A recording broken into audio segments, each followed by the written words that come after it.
Good morning friends, and welcome to the pre-market update from the advisory desk. For today we have update on the global factors and global markets for you.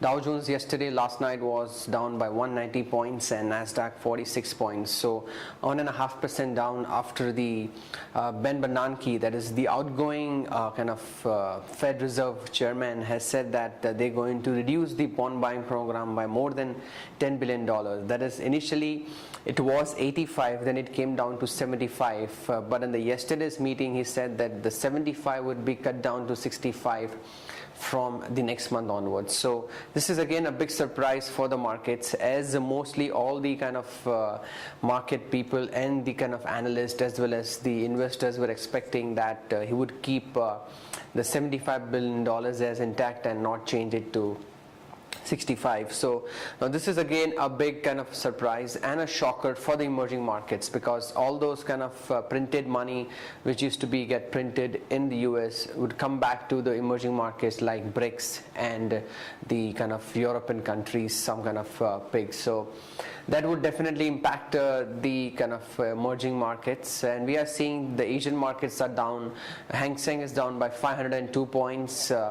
Nikkei is down by almost same, like 450 points. So, and also SGX Nifty futures is down by 90 points. So it has been a big blow to the emerging market. And as I'm talking to you, the market is again falling, and there may be no respite for the Asian market as well. On the FI figures, yesterday there were buyers of 250 crores and domestic investors were sellers about approximate 80 to 90 crores. So not a big figures to watch out for, but from that there are also the SBI QIP. They might have bought some the stake in the SBI QIP, so that would come back to the net a no buying figure for FIs. That's all the global news I have for you. I'll take it on to Sadhana for the derivatives commentary. Thanks. Good morning friends, let's have a view on derivatives. Yesterday we have seen that markets failed to hold the initial gains and settled the session at 6121 with a marginal loss of 0.30%. In this period we have seen that profits have taken away by market participants, as around 1.81 lakh shares were reduced in open interest and Nifty futures premium decreased significantly from 13 points to 0.55 odd levels.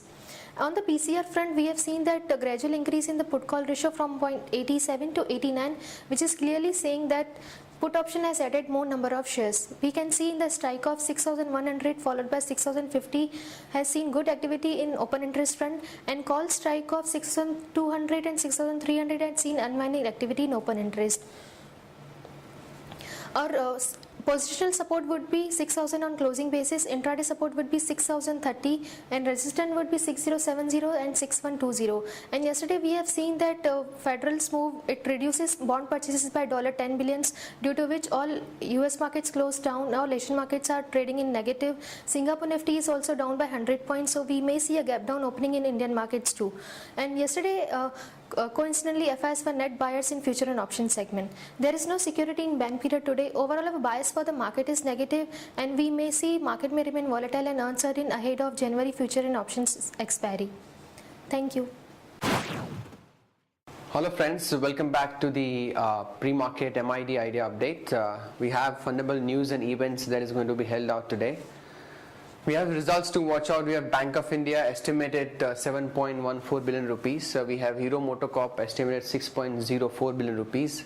Siemens 714 million rupees. We have Syntex 1.01, and Voltas we have third quarter estimate at 376 million rupees. So these are the results, the companies that could have posted results to watch out for. Other news and updates: in a bid to attract forex, the government has gone ahead and increased the limit, investment limit for FIIs into the debt market from 65 to $75 billion. Now this will definitely get more money in the debt market. In a major boost for overseas entities, the government has kind of brought back the foreign portfolio investors into the uniform tax across categories. So kind of FIIs, the sub-accounts and qualified foreign investors would be same into that pool where the foreign portfolio investors were kind of not there earlier. So this would bring a kind of an uniform parity. FMC has asked the FTIL to kind of cut stake to 2% in MCX from 26%. Now regulator FMC has directed that it now should ask the FTIL to go ahead and reduce the stake because of that kind of scam that is involved, and they need to kind of clean it as soon as possible. United Spirits is working on a proposal giving fresh preferential interest to Diageo. That's the way they are seeing that they can increase the stake in the company, and it will also benefit and an option for Diageo to increase their stake. Now, although it may not be 26 but around 25%, Diageo is still yet to take a call on this. Tata Motors is in the final stages to bag a big army order, to provide trucks for the army. These are heavy duty trucks, in a total supply would be 1239 trucks. So this would definitely be a new era for Tata Motors, because till now the Zech company Tata used to supply the trucks to army. So if this deal does crack through, there will be a big shot in the arm for Tata Motors. State Bank of India has gone ahead and raised $1.2 billion from the market. Now, according to the sources, it has fallen short of the $1.5 billion that was estimated earlier by the bank. It has been participated by FIs, also the DIIs and LIC, the company insurance, and so it has, due to the slowing economy, it has not met the response it was supposed to. Venus Remedies backed a patent from US Patent Office for Acnil. This is a painkiller injection developed by Venus Medicine.